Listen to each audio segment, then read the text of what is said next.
Welcome back to the 2 Months Podcast presented by Sheena Boychuk Real Estate. I'm your host, Joshua Marshall.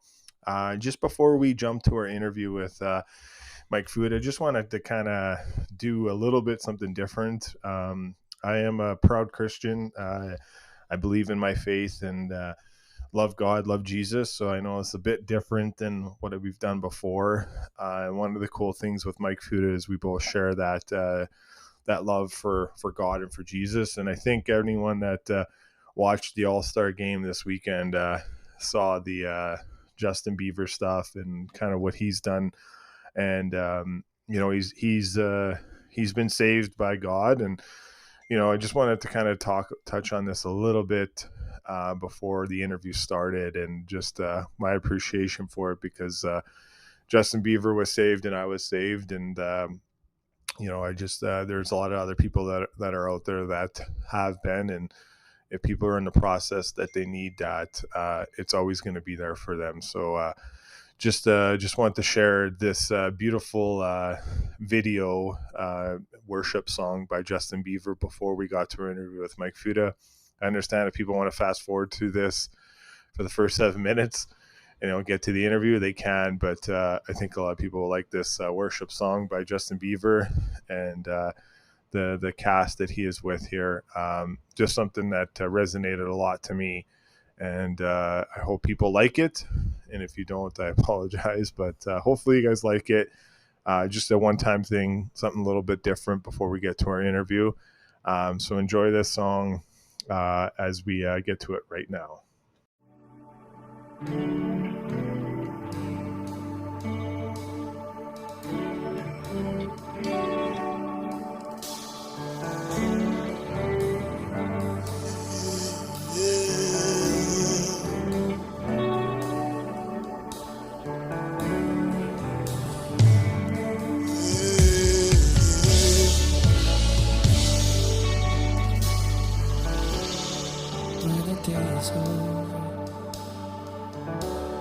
Start sad.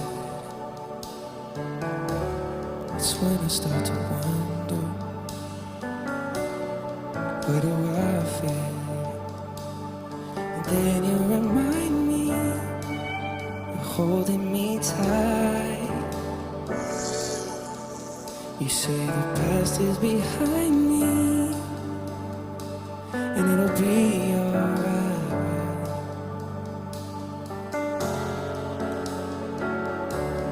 You say to me,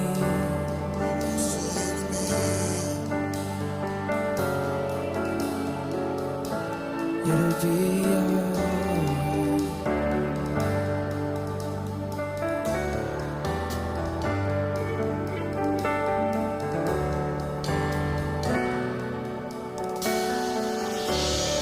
When I'm all alone and fear is all I see,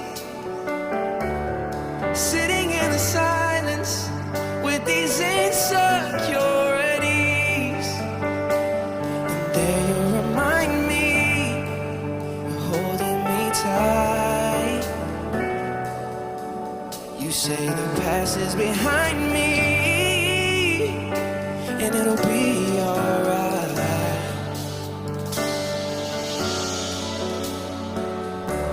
And you say to me,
those words over and over. It'll be all right. Go to sleep, my child. It'll be all right. Sleep soundly, my child. It'll be all right. I won't go anywhere. It'll be all right. You're in the palm of my hand. It'll be all right. My arms are wrapped around you. It'll be all right. While you sleep, I'll watch over you. It'll be all right. I'll take care of your loved ones. It'll be all right. Your future's in my hands. It'll be all right. Your past is forgiven. It'll be all right. Your future is secure. It'll be all right. I forgive you. It'll be all right. I'm your friend that sits closer than a brother. It'll be all right. So sleep now, for when the morning comes, my mercies will be new. It'll be all right.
Welcome back to the 2 Months Podcast. I'm your host, Joshua Marshall, and we have a very special guest. He is always with us, so he's one of the best in the game. He is a 2-time Stanley Cup champion, and he's a hockey analyst on Rogers Sportsnet. Yeah, the other day he was just on with Nick Kypreos and Justin Bourne.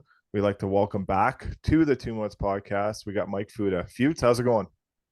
Pleasure as always, my friend. Yeah, that was fun yesterday. Kipper and that show is actually. I mean, I miss Tim and Friends a bunch, but holy smokes, they're doing a great job. Like that's really entertaining. Like the chemistry between Kipper and Borny is awesome, and Sammy's like the best. Like he's awesome. I mean, Sammy's a no one sound guy, but he's almost like he's so entertaining, and he adds so much to the chemistry. It's really entertaining. They do a really good job, and they're actually stacking up in their guests and stuff, and they're not afraid to in a market that obviously cherishes the Leafs. They're pretty honest with their assessment of the way things are going. So yeah, it's real fun to listen. Yeah, I got a clip from Nick Kypreos doing an interview with the Empty Netter Guys podcast, and he doesn't like he's not too happy about Matthews on pace for 30 assists, but he's only on pace for 70 goals. So you'd rather have that balanced out. So so it was a good debate with our podcast group on when that came out yesterday. But yeah, Ever so happy with 30 assists? Yeah, he said he was not. He's like, you know what? If I'm paying this guy the amount of money I'm paying him, there's no way under the sun he should be getting 30 assists. He should be on pace for 30 assists. He needs to. I think Kipper must have had a bad breakfast then, because if you get 70, if you score 70, I'm going to give you a pass on how many apples you have. Holy smokes. That's kind of when you're like Marner. I mean, Marner's quite the disher. So, I mean, and Marner. So if he gets 70 assists, is he going to be up for? He's going to be worth his 12 million pancakes. Yeah, only having 30 goals or 20 goals. I mean, what's his name? Willie hasn't. I mean, other than the All-Star game, I don't think he's really lit it up since he got all his cookies in the bank either. So they better get their act together pretty soon. Man, we could do a full podcast on players signing contracts when they get paid, and them just, I don't know. Hey, we're a players podcast. Hey, you know, I mean, they'll turn it back. That's like, in fairness, Willie's played well. It's not like Gabrick syndrome. Like Gabby was like the ultimate, and I love Gabby. We don't get our second Stanley Cup without Gabby, but Gabby was the absolute king of the contract year. Like, you knew you were getting 55 sheets. Yeah. He's scoring 50. He's going to be in that last contract year. And then you also knew that coming out of the gate in his first year of the new deal, paying him massive money, that the Lamborghini was going to get a scratch on it and was going back into the garage. Yeah. It was going back in the garage to get a tune-up. But there was nothing better than him walking around in our 2014 Stanley Cup celebration, doing his Jerry Maguire. Every time he walked by D. Lombardi, he was like, "Show me the money. Show me the money, Dean." Yeah, you're gonna have a reunion probably this year because 10 years. We had our 2012 10 year, and yeah, they've already sent out the invitations. Matt Green and Jarrett Stoll have set everything up for 2014. So that'll be a banger. That'll be your boy Toff will get in on that one. He missed out on the last one. Yeah, our boy Toff. So what do you think is going to happen there with the Devils? Let's start with there. Let's go around the horn here. Like, they're out of the playoff picture. I don't know what's going on there. Like, big win. I think they had a big win last night. So, I mean, that's a tough one because there was so much expectation, and I know with the Hughes injury, that's big. But I mean, he comes back. That's one of those teams. It's like Pittsburgh, right? That they were definitely have massive playoff expectations. And they're not that far out of it, but they're going to need a run. I think New Jersey's probably a team I would look at.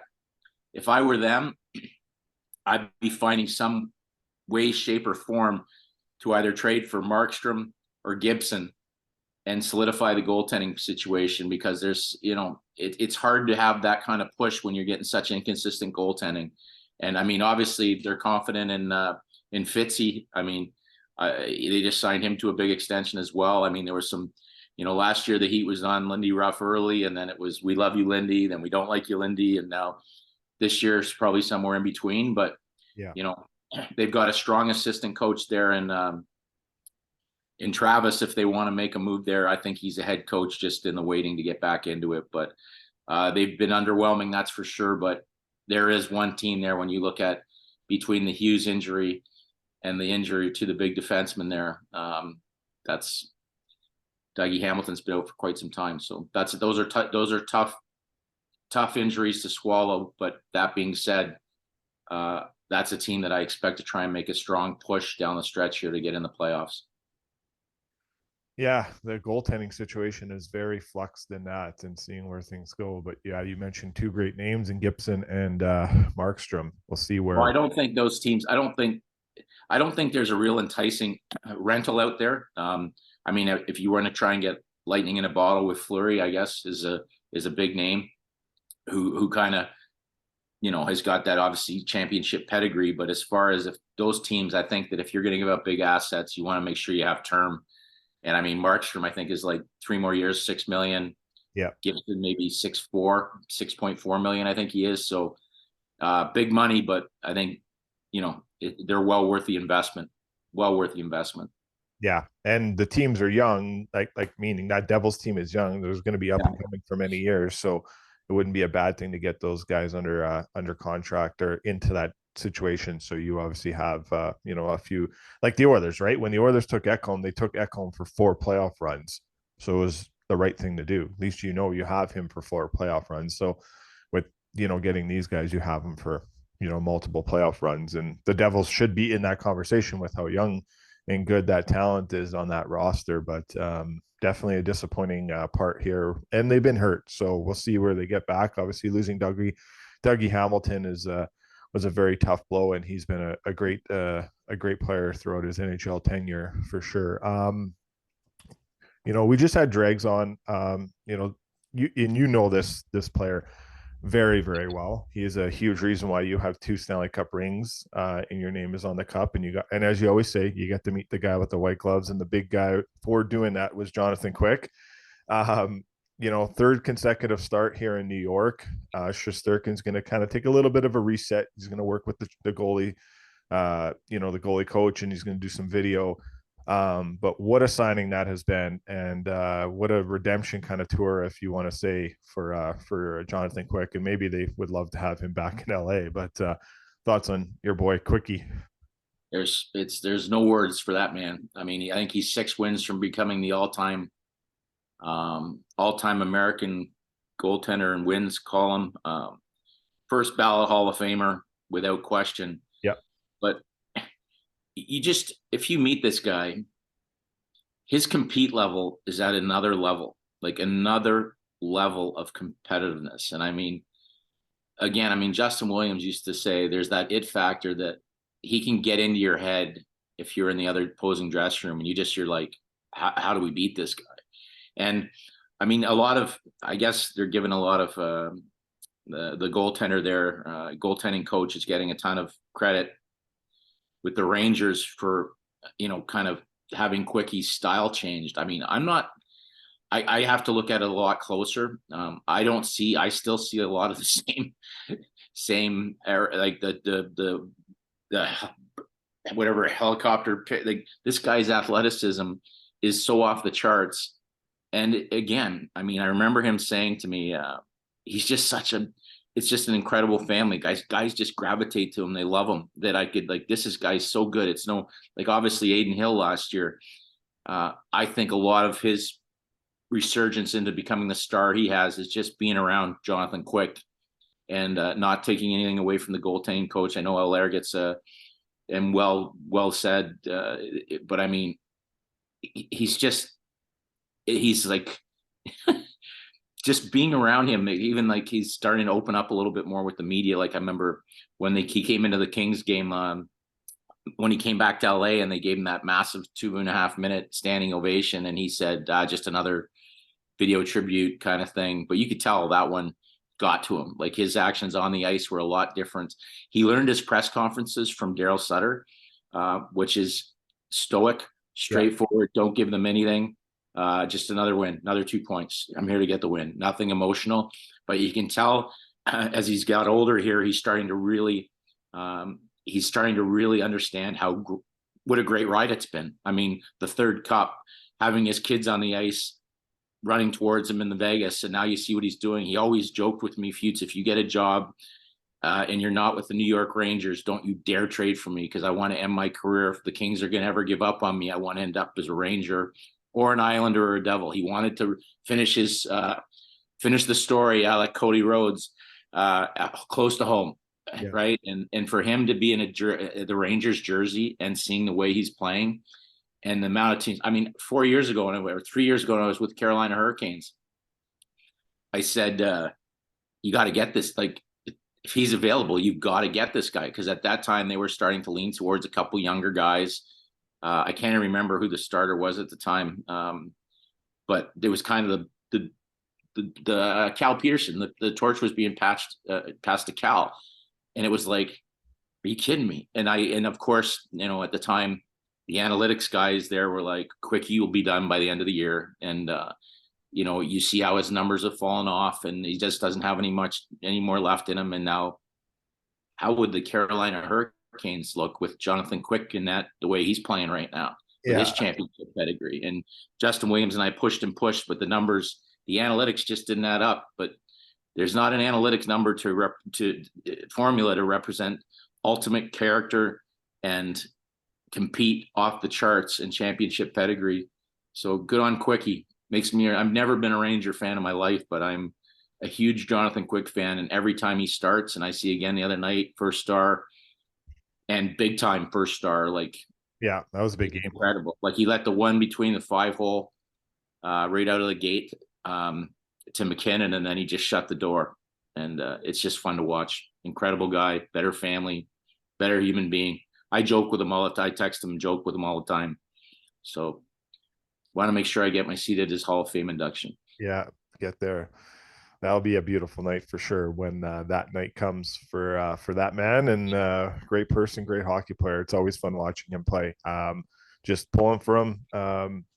Starting to pull for players more. I know I'm a Leaf fan here, but I'm not saying that is dying down, Futes, but it is just listening to the stories, getting to know some more players along this journey with this podcast, and it's quite remarkable. There's still, I mean, I can't deny growing up. I mean, every time I played road hockey, if I was in net, I was Mike Palmatier. If I was playing out, it was Wendell Clark, Doug Gilmour, Daryl Sittler, Lanny McDonald. I mean, I lived and died with the Leafs. I mean, I played from the Marlies all the way up, practiced at Maple Leaf Gardens, got to stay and watch the Leafs play. And now, I mean, to have the personal relationships I have with the guys that I absolutely cherish, their legend status, it's amazing. But it kind of burns me even more when I see, like I see a guy like Wendell Clark who doesn't have a Stanley Cup ring,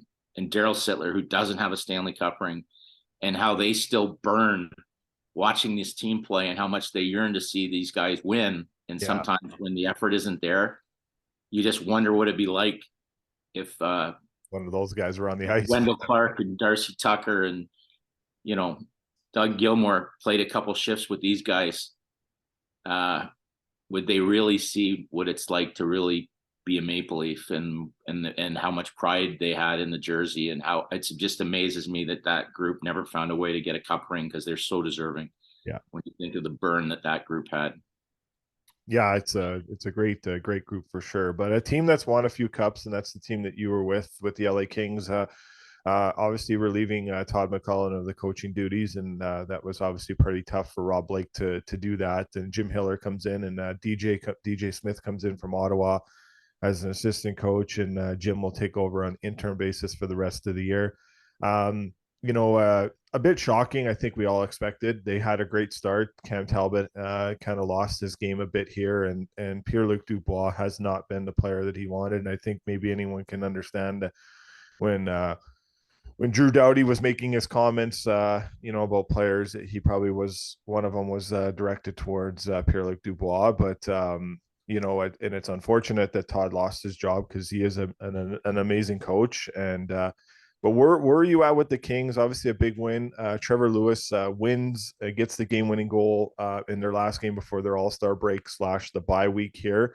So they come back, they play the Oilers on a back-to-back, so they get the Oilers on a second night in LA on Saturday. So that'll be a pretty good game on Hockey Night in Canada. So those teams always have a pretty good rivalry for sure going on for the last 2 years in the playoffs. But where you at with the Kings, and knowing where maybe that some of those leaders in that room can take this team to another level after fighting some adversity here? Well, it's crunch time. I mean, that would have been a tough decision for Rob. I mean, I can't imagine how much heat he must have been under to make that decision, because not only does he clearly respect Todd as a coach, and rightfully so, as their friendship goes well and above beyond the game, from back to the days where he was coached by Todd, and Todd's a great hockey guy, but something wasn't clicking. You make those big deals, and I've praised Mark Yannetti and the staff for how many assets. I mean, I was part of it as well, but how many assets that you give a general manager to make moves. And it kind of stings a little more when you see the success that, like Velarde and Iafallo and the Finnish he just came back playing the other Finn, Kasperi Kapanen. Not Kapanen, but Kasperi, the other player that was traded to Winnipeg that I should Kupari. Yes, Rasmus Kupari. Rasmus Kupari. So, yeah. I mean, you got three pieces that are now like Kupari. They're all, I mean, Winnipeg's in a bit of a funk now, but they're just having outstanding seasons. And then you bring in the key piece that's supposed to give you this incredible centerman depth. You sign him for whatever it is, 8 times 8 sheets or whatever it is. And you're seeing the same problems that, reared their heads in Winnipeg, Columbus, everywhere he's been. So you'd hope to get more out of him. But now it's crunch time. I mean, somebody's lost their job. And obviously, whether I have an internal thing that if a team promotes the assistant coach, it doesn't mean that he's not the right choice, but sometimes that means that, I know when I was in LA, ownership doesn't like paying people to not work, right? They were really frustrated in that situation, right? Pardon me. They were really frustrated when we signed Daryl to the extension, and then Dean made the coaching change, and you've got a coach, not that Daryl didn't deserve it with 2 Stanley Cups, but when you got a coach with a couple extra years making big time money, I know that really frustrates. That's one of the things. Mr. Anschutz is a hands-off owner, but Dan Beckerman and they don't like paying people to not work. So I think Todd might have another year left at $5 million. So I believe it was like, we got to solve this internally and see where it goes. So I mean, Randy, he's obviously got a great track record and he deserves an opportunity as a head coach. I love the fact they'd be really familiar. When I was there, we brought DJ in to interview DJ Smith to interview for the head coaching job as well. So they would be very familiar with him and the positive energy that he brings as well, and head coaching experience he brings. So you're going to get a bit of a live wire there that'll probably juice some guys up. But bottom line is you've got to get the job done. And Cam Talbot got off to a great start. I personally was really, he kind of tailspinned after he was named to the All-Star game.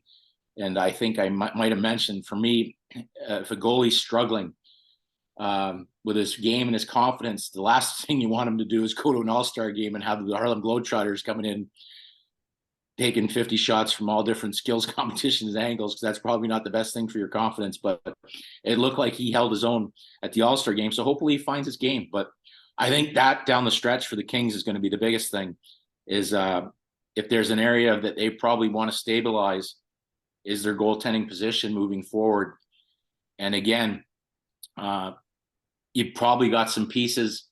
I mean, when I was around, I know that Byfield was untouchable. I'm sure he's still untouchable. I know Kaliev's probably going to get a second look here now, because he kind of looked like he was out of favor with Todd.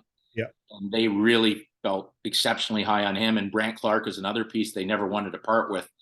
But once again, you talk about the same pieces, I'm sure in Anaheim, LA trade's really difficult to do. But if you're looking at a guy like Markstrom, for example, who fits the bill, you're going to have to give up a piece that you just don't want to have to give up.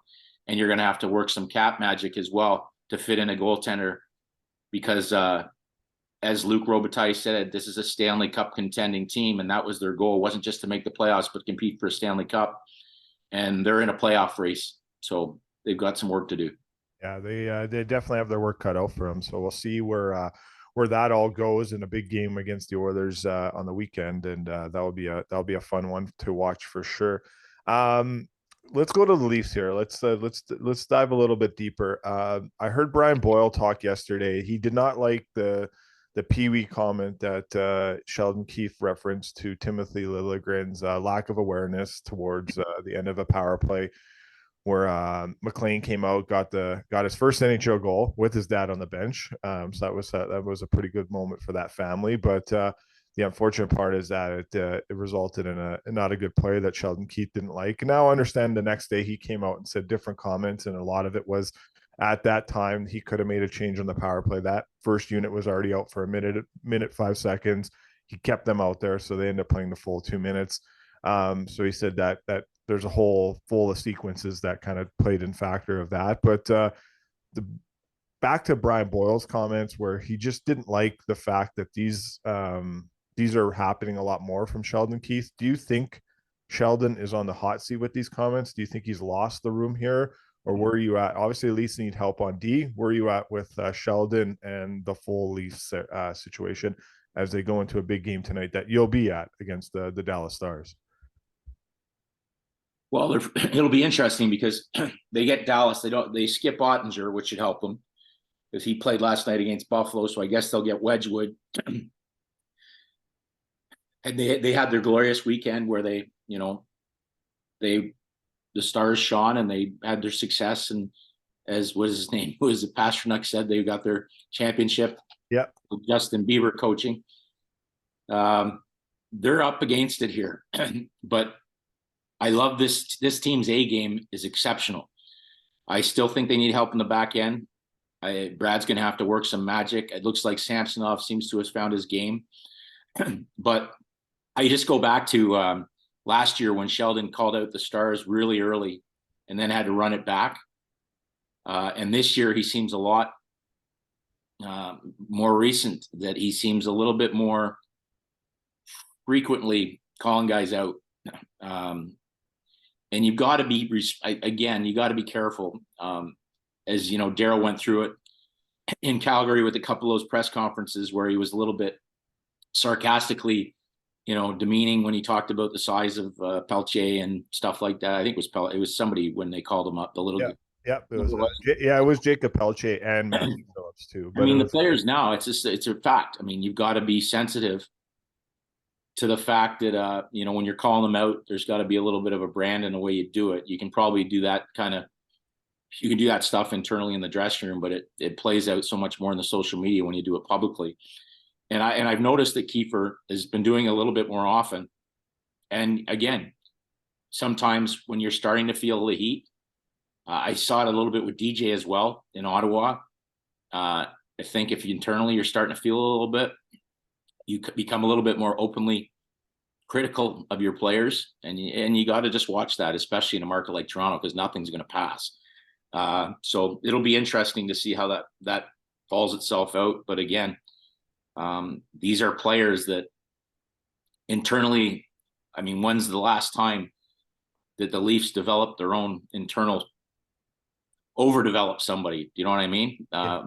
For example, obviously their high-end guys are stars and they've all continued to improve, but when is I look at a team like LA and I'll pat ourselves in the back and I'll pat, we probably got Nick Dowd, 7th rounder, that's a player, he's got an identity. Matt Roy, 7th rounder, top 4 pairing defense, developed. Those kind of guys you got to have. So when you got a guy like Sandin that you were expecting more from, you end up having to move him for a pick. Liljegren, who you want, a first rounder to become. It's a time to be better. It's a time to be. You expect more, and you see bits that you're like, yeah, that's what we're loving about the kid. But then you're like, okay, where's that? We need more from him.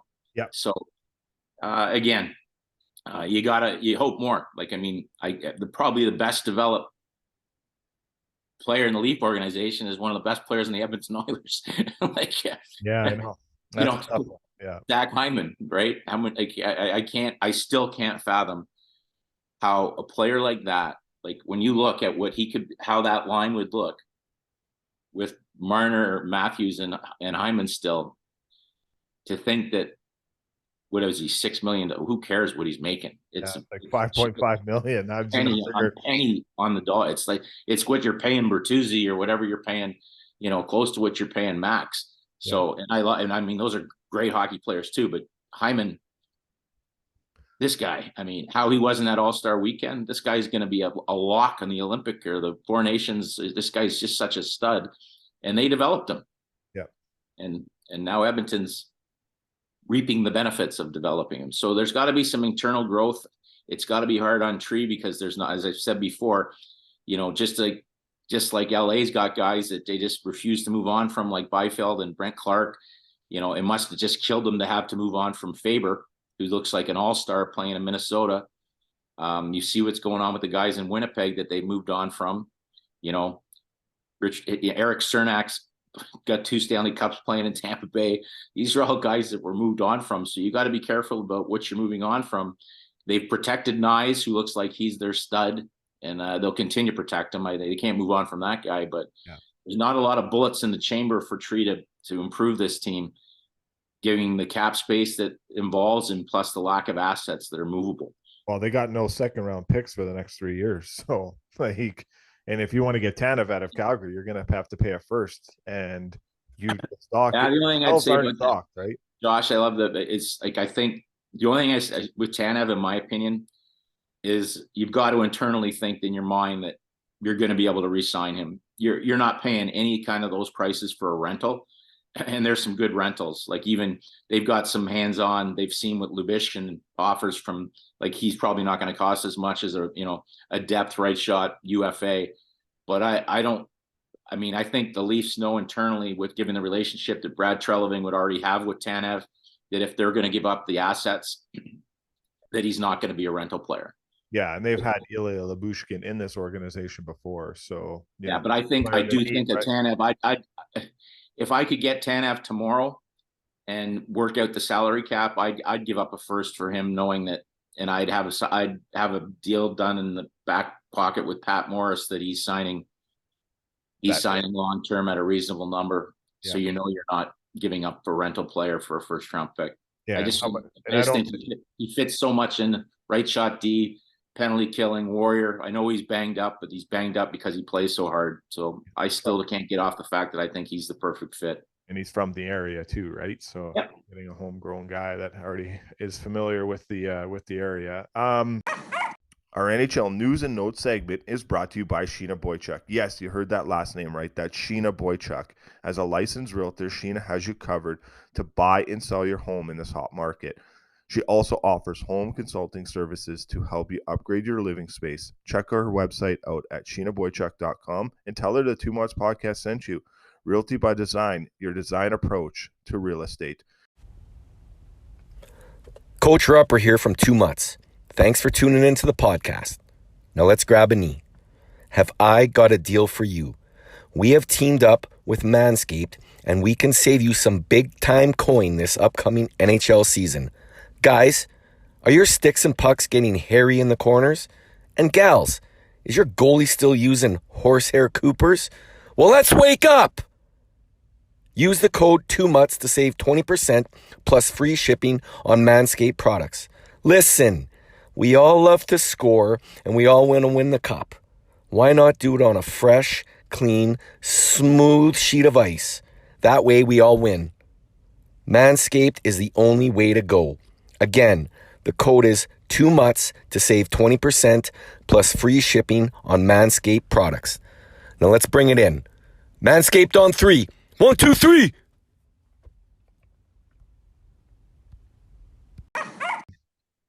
Washington Capitals Futes.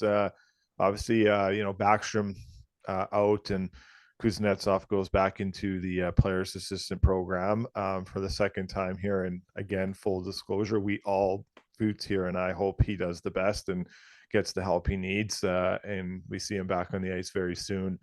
But, they look like they might be trending in a direction where there's a bit of a rebuild here.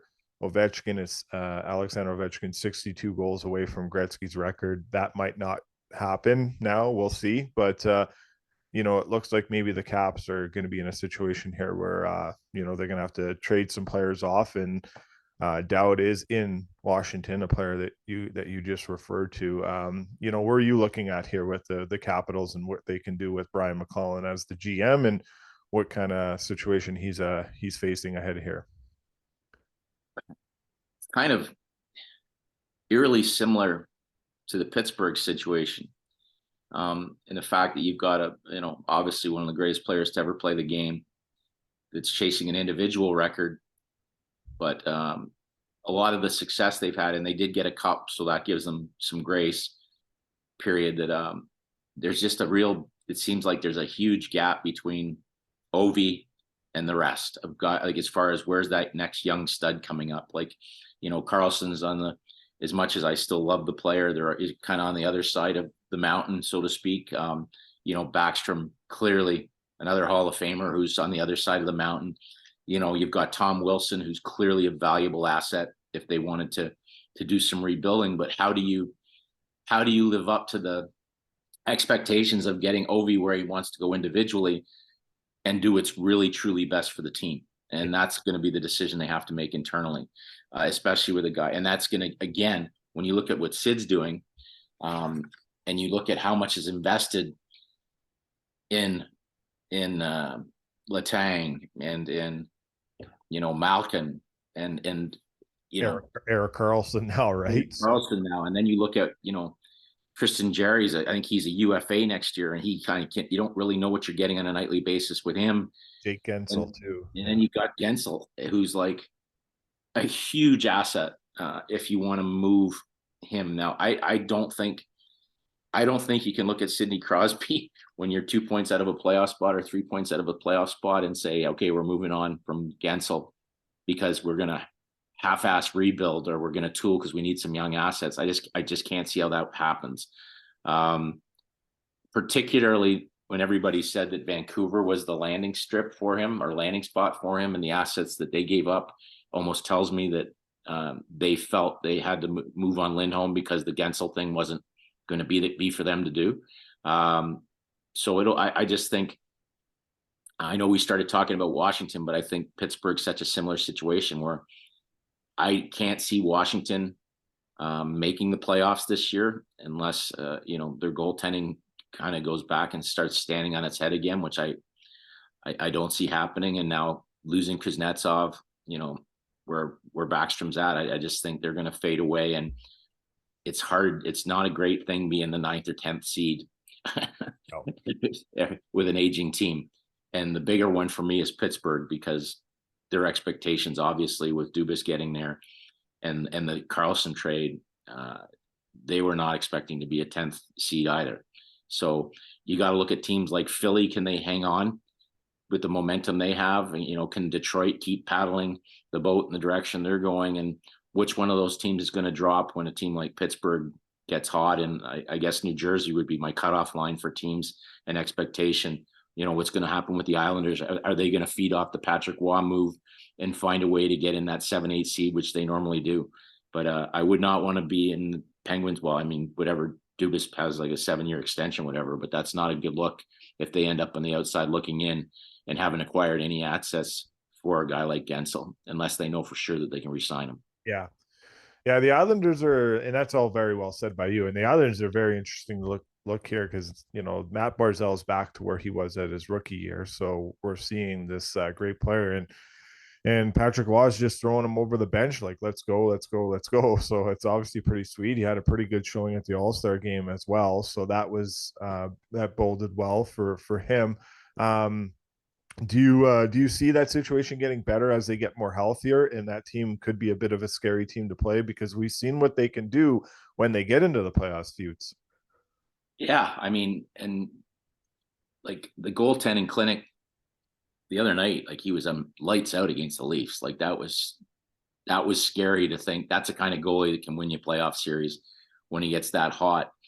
And it looks like, how do you not get gummed up for a game when you're looking at Patrick? Like, holy smokes, like that intensity. I'm watching it on TV and I get the hair on my arms is standing up when he gets down in those pits with the guys, and you can just tell how intense he is. It's got to be contagious. And his intensity is, he looks like he's taking a little bit of the reins off a team that kind of, you get that whole Lou Lamoriello, New York Yankee, no beards, no this, straight laced, play defense, and now they look to have a little bit more freedom offensively. And Barzal is like, I mean, Mark Yannetti had him nailed as far as where he thought the year we had traded a first-round pick, and if we had kept the first-round pick, we were getting Barzal on our list. And holy smokes, how would he look with the group we had in Los Angeles? I think it was the year we traded the first-round pick for Luch. Yeah, it would have been, and I don't know how the Boston Bruins had 3 shots at him and didn't take him. So that one, 3 in a row. I know. 1, 2, 3 in a row. Not just we're 3. like, and we're like they're the next table over, and we're kind of like, you guys don't get? Did you eliminate all the B's from your list? How is Barzal not going with 3 shots in a row at him? But you see the skill on this kid and the smile on his face. I mean, the marketability of him. He's a stud. He's an absolute stud. It'd be interesting to see if they can add something to their mix. I don't know what I'm sure their cap situation isn't. I don't have it in front of me, but I mean, if they can kind of get, Pellets back to playing the way he can, they've got some internal guys that are really stepped up with some decent drafts. And then that goaltender, if they can add another piece up front, maybe a little creativity, they're going to be tough to play against with that goalie. So that's where it's going to be a real fun stretch run for all these teams in the East. And again, there's going to be some teams on the outside looking in that we just never expected to see, not even in the playoffs. Well, the West is very top heavy. So you got like the teams in the Dallases, the Colorados, the Winnipegs, great teams. Vancouver, Edmonton, Vegas, great teams. You look out east, and maybe just the Bruins, maybe the Carolina Hurricanes are the teams that you're kind of really worried about playing against. So obviously the West is a little bit more deeper. Well, Florida, there's some more parity in the West. Florida's separated themselves. Florida too. Yeah, that's the one team I left out. Yeah, definitely Florida. Paul Maurice, hell of a coach. Where are you at with the Jets? Losers of 4 straight in a row here. They just get Sean Monahan. It looks like Dylan's going to get suspended, or he is going to get suspended. So you don't ever have a hearing where you don't get suspended. Oftentimes there will be something happening there. So an unfortunate play that Nola Chari came down with his head down and got caught, and not a good look. But I guess maybe don't come down the middle with your head down in the NHL. I mean, obviously the point of contact was the head, right? Yeah. But I mean, for me, that's pretty close. I mean, he had his, like, you got to get your head up, right? It's just unfortunate because he didn't jump, he didn't leap, but it was completely different for me than Brendan Smith on Gallagher, yeah, Gallagher was a guaranteed. I mean, I wouldn't throw the book at this guy, Dylan, for this one because it was so egregious how badly he had his head down. But, there was an injury and it was the point of contact. But are you referring to the Connor Bedard, Brendan Smith? No, I would not have suspended Smith at any. I wouldn't even give him a penalty, perfectly honest, in that one. However, I wouldn't be throwing the book at Dylan for this one. Gallagher's was different altogether. I thought that was well worth the suspension. Not that I think he's that kind of player, but I think it was well worth the suspension. This one, I just felt he had his head down for so long that there's got to be some accountability on his side as well. And Dylan's such a there's not a clean player, right? He's a clean player. It's a great hit. But again, because of the point of contact, there's going to be a suspension, and I agree with that. But I wouldn't be looking at a 5-game or 3. For me, it'd be 1 game. Unfortunate, but Dylan's got no history. But that being said, it's a good hit. It's a good hit, in my opinion. Yeah. And then the Jets. Are you kind of worried here? Loses a 4 straight. I think at times it's nice to have that adversity somewhat throughout the year. So this is get it through. It's the first time since Bonus has come back that they've kind of hit this patch. Playing some good teams. I don't think they're the kind of team. There's sometimes a tendency when you're playing so well to take a little bit of a breath. When you look at all of a sudden you were missing Connor for so long, and now Scheifele kind of slides back in, and you quietly make a great trade for Monahan. You might take a little bit of a deep breath and go, okay, they're not a team. They have to play a certain way to be successful, and I think they kind of got away from that game, and I think they'll get back to that game, but. Again, they're going to be a team that's really tough, and Hellenbuck's, he's been human for a few games in a row here, but I think that I'm not worried about them. I'm not worried about them at all. And they're a team that I remember always talking to Craig Heisinger how much they cherish their first round picks because it's hard to get free agents to go to Winnipeg. So for them to ante up on a first round pick for Monahan tells me that they really believe in this group. So nothing but good things moving forward here. Let's get to our Edmonton Oilers report, sponsored by our friends at Shadified Salon and Barbershop, and hopefully at some point here we can get you into Shadified there, Futes. I was there yesterday, got a little cleaned up again, so that's way above my. Look at this. I'm just happy that I still have hair. I was in with my boy Massimo the other day, and it didn't. I'm in and out in a hurry, my friend. I don't have any of that stuff going on at the top there with with your gold tips and your. Yeah. Yeah, holy smokes! No wonder you're sponsored. Yeah, exactly. I'm sure you're Manscaped as well. You probably use these sponsors. You just take them to the cleaners. I'm way too basic. I'm way too basic, my friend Josh. Hey, I'm a construction worker too. So, I know. But how do you put your construction helmet over that? Oh, it's tough, man. I don't like messing. I'd be going. You'd be like buckets off in the warm up with that dude. I would be going buckets. You'd probably be stuck with all that product in there. You could probably take a boulder in the head and you'd be fine, anyways. Exactly.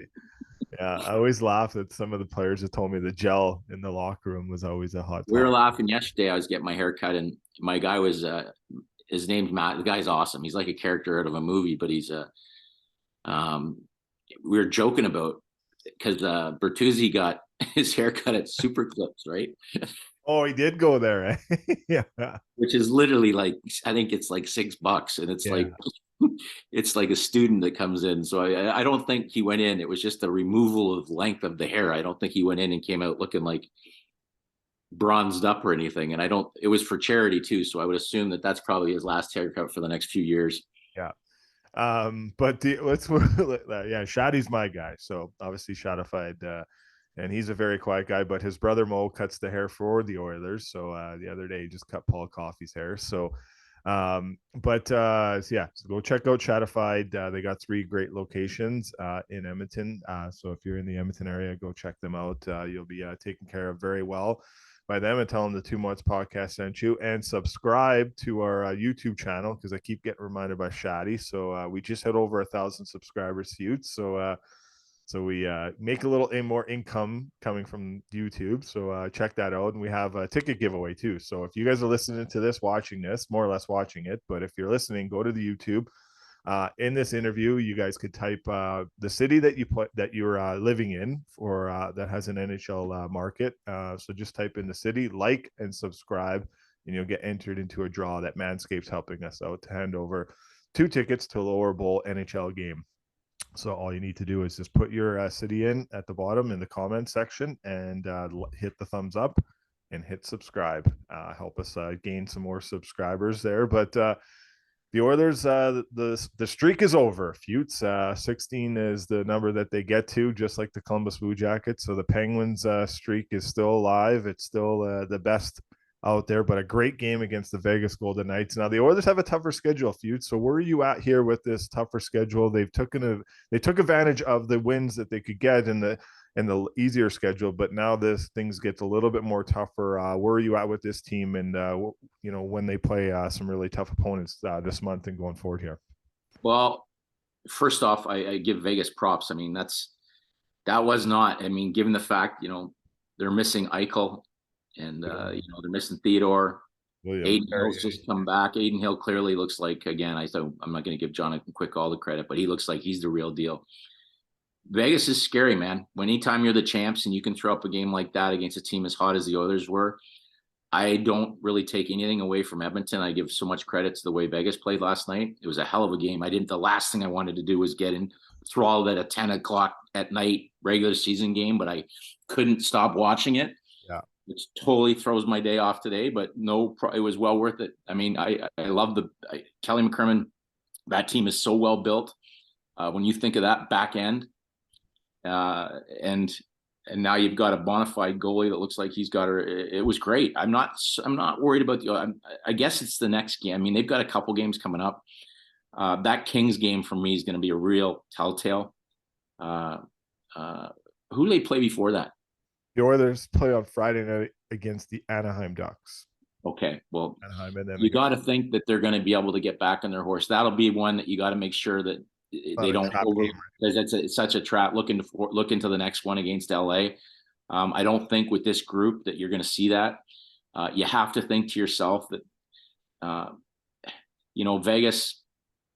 Vegas had who was their rep at the All-Star game?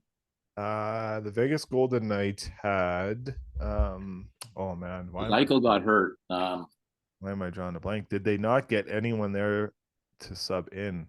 I think they might not have had anybody. So that, they get some really quality downtime for a banged up team. And you got to think that weekend took a lot out, and it didn't show. I mean, not that they played poorly, but you got to think that was pretty, not an emotional thing for McDavid and Draisaitl, but it had to suck a little bit of wind out of them to get right back in your horse and probably go into Vegas for a couple nights of what's left of your All-Star break, and then to play a game of that intensity. You probably didn't get as much as they have in the tank, but they're going to be fine. I mean, that team's playing so well. I still expect them to make a move. I'd like to see them make a move in the back end. It wasn't a game that you questioned. When they were struggling before, you questioned Stuart Skinner. I thought he was great. So it's not a game you look at him and say, the goaltending was an issue. Yeah. I don't worry about them, but I think a test and a half is going to be that game against the Kings, because first of all, the Kings will have been off for quite some time. They were the last team to play. I think it was Nashville, or they played their last game against, and then they've got a whole week off. Obviously I text with Kopi the other day because I was worried about the flooding and stuff like that. There's been a bit of chaos down in Los Angeles with unusual weather. But obviously the coaching change is going to be huge as well, right? So you're coming out with a new coach, healthy, coming out of a break against a team that's a juggernaut. That'll be a big test for the Oilers. That's for sure. Yeah. No, we'll definitely keep an eye on that, and we'll see what happens with the Oilers. It's been good. This is Your buddy Stoff has got everything turned. I mean, Stoff has got everything turned around. yeah. He did him and his dancing around on the ice with his Red Bull and all that was was quite the turning point for the season. Those Maybe. are some incredible edges on those skates. Oh, he's got the moves. That Soffer, that boy. He was texting me about I guess it was years ago at the draft in Florida that he had, I guess they had Chris Knobloch as a guest coach wearing an Edmonton Oilers, and I was accusing him of tampering at the time. And now, years later, Chris Knobloch is, you know, Well, 16 and oh yeah, he was actually talking about you. This is how we'll finish this up. Because I remember this because Gord Miller brings this up all the time. But Stoff was talking about it on his show too. When you won the 50-50, was it during the World Juniors here in Edmonton? Oh yeah, It was not the Northlands call. It was, they hadn't closed Northlands yet. Yeah. And yeah, it was at the old barn. Yeah, the old barn, sitting by myself. The whole staff hadn't come in, so I got in early to pick up all our tickets, and I had the scouts package. I had a bottle of Wayne Gretzky's worst wine, yeah, all the tickets, and I had 5 empty seats next to me. And I went to I went down and I was looking at it, and I bought one ticket. So it wasn't like I bought a sheet. I bought one ticket because everything was sold out. And I'm sitting there, and I looked up and I looked at the thing, and then I looked back down, and I did like 80 takes because you just don't, like, it's like you're like, oh, this looks. And I asked the police officer to come over. I said, is this? And he goes, oh yeah. And I'm like, a few expletives. And then I got up and I was like, I think I won $43,000 because I thought it was said 87 on the 1,000 on the thing, and I said I won half of that, right? And he goes, no, that's the half. You won $87,000, and I just was like, I buckled, right? And I remember getting up, and we had a rule that you can't leave the game early, but they were saying that so I get up and I start. You got to go to the 10-minute mark. I follow line. I got to go down and claim this thing. And I mean, Brad Chulliving's like, oh yeah, because Canada was just kicking the tar out of Czech Republic. It was like 7-1 or 7-2. So I get up and they're like, oh, there he goes, Mike Futa leaving the game early. And I'm like, I think I win the 50-50. And Chulliving's like, get them. And I go down, and I was just coming off a divorce, and I'm like asking questions. And is this part of my? I'm calling like lawyers, like, do I have to include this in the settlement? And then I'm like, don't put my name up. They're like, can I give you a fake name? Because I don't want it going up on the board and stuff. And they're like, no, you got to put your real name up. So sure enough, it goes up. Mike Futa. I gave a false location. Mike Futa from Mississauga. Yeah. Gord Miller right away. Gord Miller, like, so I'm just getting my phone's blowing up. I felt like I literally was on a vibrating machine with my pager, or my cell phone it's like up to 100, 200 nonstop. And Gord Miller, of course, dead game. He announces on national television that Mike Futa, who's, here working for the Los Angeles Kings, just won. He really put in the word working. I remember that now. And so now I'm like, of course, I got the check, like they don't give you a check. I got like the wheel, whatever it's called, what's that game show where they give you the check the size of an airplane, right? It's not like I put it in my wallet or anything like that. So it was amazing. I was hilarious. And I ended up, Ron Hextall texted me, and he was like, Futes, you have to give that back to the team. You were working. So I was just getting it from everywhere. And then my staff was like, that's really a staff win. So I gave each guy in our amateur staff $1,000, which I didn't have any reason to do that, but it was like, it was awesome. And then I remember getting in the cab with my check that couldn't fit in the cab, but the guy had no clue what was going on. And on the radio, they were like announcing that some scout just won 87 grand tonight. And a cab driver who English was his 5th language started just swearing about some guy working gets $87,000, and he's just laying into me. So now I'm in the back in a hostile environment with my cab driver. So I get to the hotel, and I remember reaching in, and I gave the guy like $300, and he goes, it's like $10. And I go, no, I'm the guy that you've been swearing at.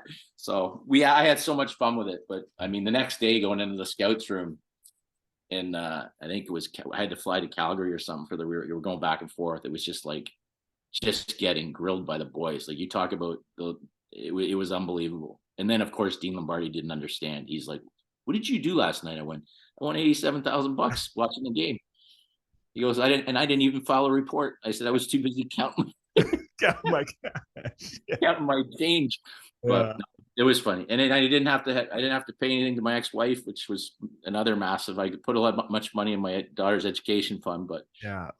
There you go. That's a funny story. I didn't get the full story. I've known you all these Stop. years. That was why I always, and then I didn't have the same vibe every time I went back. That was why Northlands Coliseum had I had that incredible. I know it was time to move on to a new rink, but I hadn't had that same vibe when I walked into the new airport of modern technology that Edmonton plays in now, and I didn't have to sit in that seat that I sat in. Yeah. When I got my 87,000 sheets while I was working. There's actually it's hilarious. If you Google Scout wins 50-50, it's still up there. Yes. Yeah. It's 87,000 tax free. There you go. Cha-ching, cha-ching for Use Futes. that today. Could throw that towards your Shadfield Manscaped fund. That's hilarious. That's a good way to end the pod, Futes. All the best to you. Thanks for doing this again.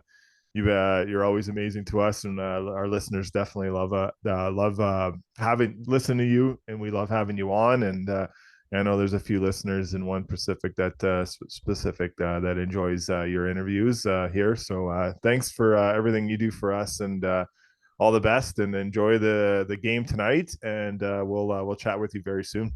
My pleasure, buddy. Talk to you soon.